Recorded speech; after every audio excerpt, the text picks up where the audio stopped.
O GVSES, o Centro de Estudos em Sustentabilidade da Fundação Getúlio Vargas, é um centro de pesquisa aplicada para atender desafios do desenvolvimento sustentável no âmbito das políticas públicas e das práticas empresariais. A minha equipe, especificamente o Programa de Desenvolvimento Local, dentro do GVSES, tem uma trajetória de 11 anos agora, estudando os impactos de grandes obras nos territórios. Então, o que orienta o nosso trabalho, guardadas as diferenças entre cada um dos projetos, é sempre tentar entender como é que um vultosíssimo investimento chega num lugar, chega potencialmente com uma oportunidade econômica de deixar algum legado que possa ser verificado mais tarde como desenvolvimento efetivo daquele lugar. E, na verdade, passado o período de pico de instalação das grandes obras, a gente percebe, na verdade, cenários contrários ao que seria desejável de desenvolvimento. Então, a gente vem tentando desenvolver respostas e reflexões para ajudar nesse processo, ao mesmo tempo amenizar melhor os impactos e aproveitar as oportunidades que existem para gerar desenvolvimento local.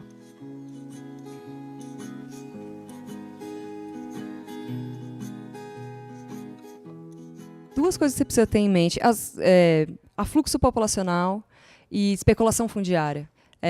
No cenário típico de uma grande obra, eu estou falando de desmatamento indireto causado por uma grande obra. No cenário típico, uma grande obra na Amazônia atrai fluxos muito relevantes de imigrantes em busca de oportunidade, ou os que já vão para trabalhar mesmo. A grande obra em si, ela demanda uma série de insumos, relações comerciais, infraestrutura, que provoca esse aquecimento econômico, que também é atrativo. E, por consequência, você tem um processo de inflação, de valorização de uma série de serviços e recursos, inclusive terra. Então, esse é o cenário típico, é um cenário conhecidíssimo. Até hoje, os estudos de impacto ambiental mencionam um estudo divisor de águas do IPAN de 2001 sobre o Avança Brasil, que constatou que 75% do desmatamento da Amazônia entre 78 e 94 aconteceu a 100 quilômetros, no raio de 100 quilômetros das estradas pavimentadas.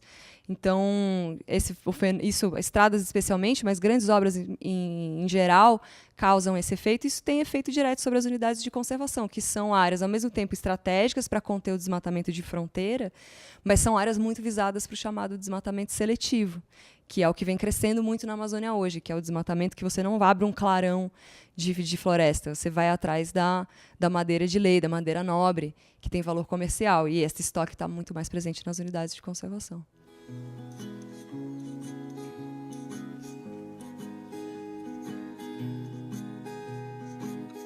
Eu vejo que a gente tem duas reclamações principais do setor produtivo, uma ou do setor empresarial. Uma é que o licenciamento demora e a outra é que tem um risco, a insegurança jurídica é muito grande. As duas coisas estão relacionadas e você simplificar o licenciamento, seja da maneira como for, se ele for enfraquecido na sua capacidade de controle, monitoramento e gestão dos impactos, você tem resultados adversos para as duas coisas.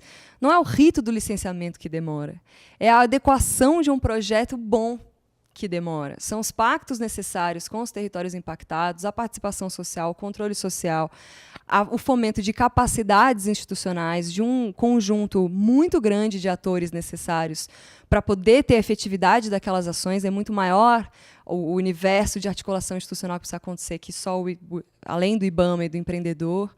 Então, esse processo demora. Agora, a insegurança jurídica acontece justamente porque as coisas são mal feitas, mal executadas, porque não respeita pactos sociais, porque não respeita a transparência, porque não respeita processos, porque faltam capacidades das instituições que precisam responder a um acréscimo de demanda muito significativo.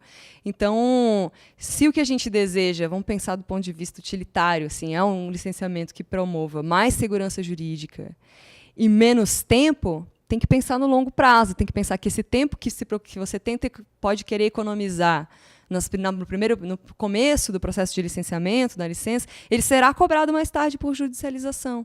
O caso de Belo Monte é emblemático. Até hoje está refazendo o cadastramento, renegociando com ribeirinhos como é que vai ser o reassentamento dessas pessoas, e a hidrelétrica já em operação. Quer dizer, imagina a imprevisibilidade disso, o custo disso, e uma série de processos a gente observou em Belo Monte tiveram que voltar atrás e foram judicializados porque o processo de execução não foi articulado, participativo e capacitado como deveria. É sobre isso que a gente deveria se preocupar.